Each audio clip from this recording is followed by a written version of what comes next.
Hello, and welcome to another episode of Solipsist Watched. I'm the Social Solipsist, and it is now October, which means it's the spookiest month and the best month of the year. And in honor of that, I decided I'm going to try and watch 4 more spooky films.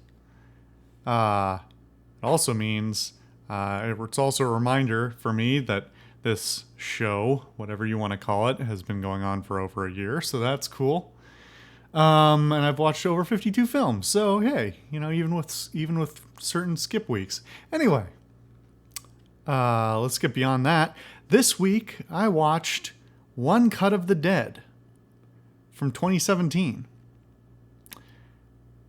One Cut of the Dead is a incredibly low budget Japanese horror film, and I love it.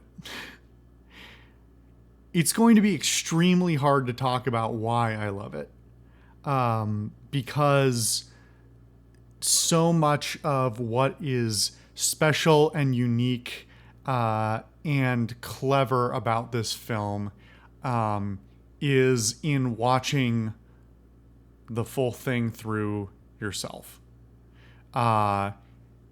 It's not that I think I would necessarily spoil the plot, but I'm gonna have to be really careful here to dance around it. I'm only gonna have a few minutes here I think of worth of things to say before I have to move on to a extreme spoiler zone.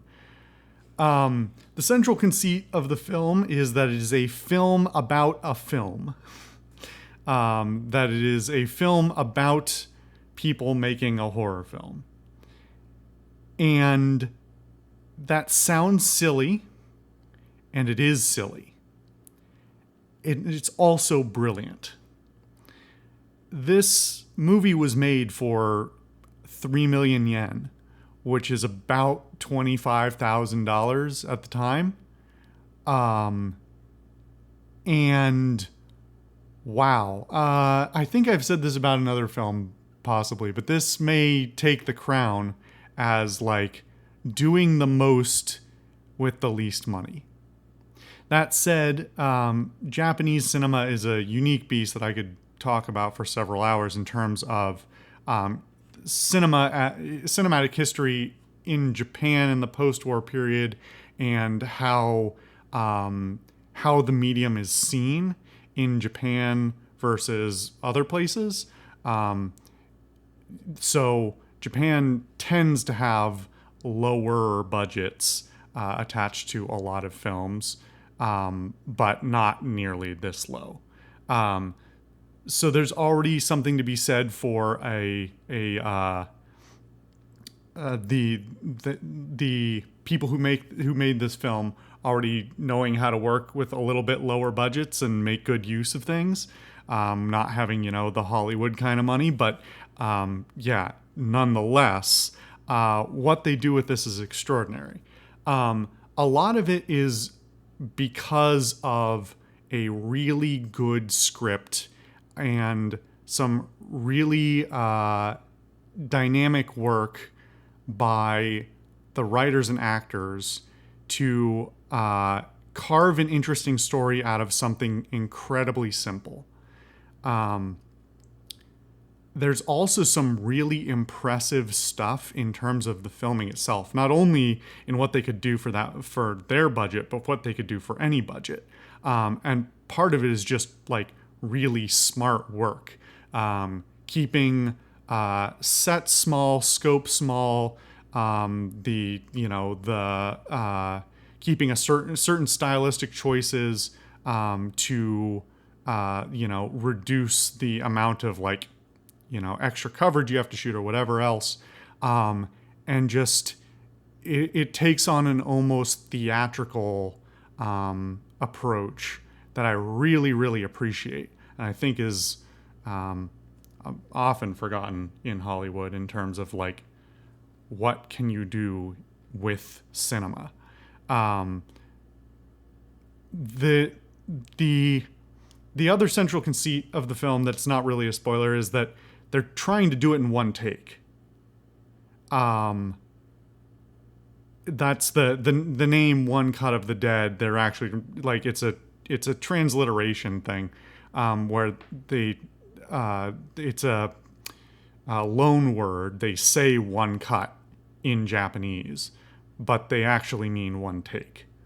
And the way they work with that and turn that into something interesting on its own is also incredibly clever and really, really well executed.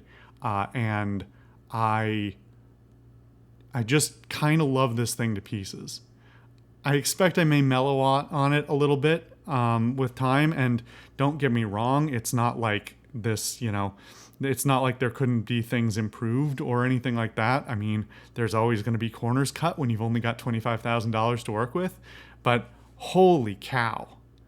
I would put this up there with some of the legends of low budget horror.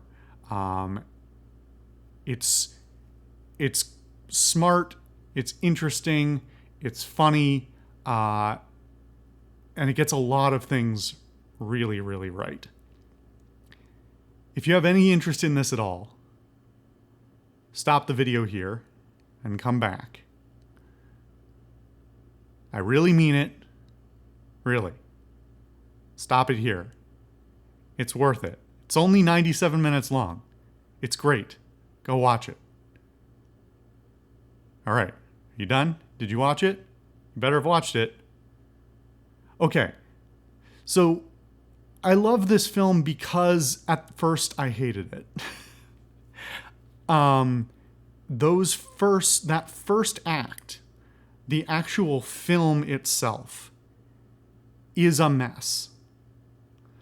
But the fact that they then spend the second and third acts of the film exploring this third level down the rabbit hole, this tertiary meta narrative about how the film is being made, who the people are, all these other things, is just done excellently. And I don't think I've ever had another film turn me around so substantially by the end. When the first act ended, I just had this sort of stunned and confused look on my face. And I jiggled the mouse to see where in the timeline we were. And I'm like, oh, we're 1/3 in.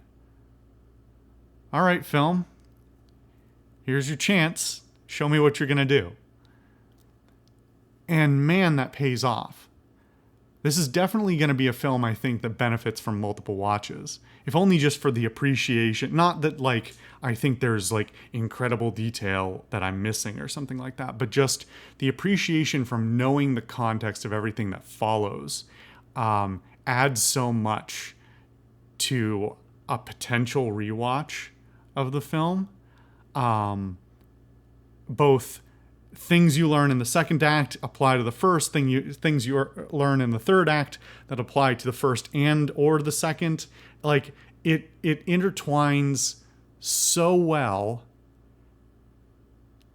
I'm genuinely kind of still kind of shocked by it, because I was absolutely loving. The second act is a little slow, obviously. But that's very deliberate. There's no way you can not have a second act after that first act. There's no way you can have a second act that doesn't feel toned down a bit, right? And they really, really slow it down, and I think that actually works very well to its to structurally, because it gives you that second ramp up as you head in to the third act. That is, however, a little bit of a problem, because I can see people watching the first third of this movie and stopping. I won't say that the thing that didn't cross my mind. I was like, there were few redeeming qualities about the first act out of context. And that is that's not something that would ever fly, I think, in Hollywood or with any like major production house, or with any sort of like significant money on the line. But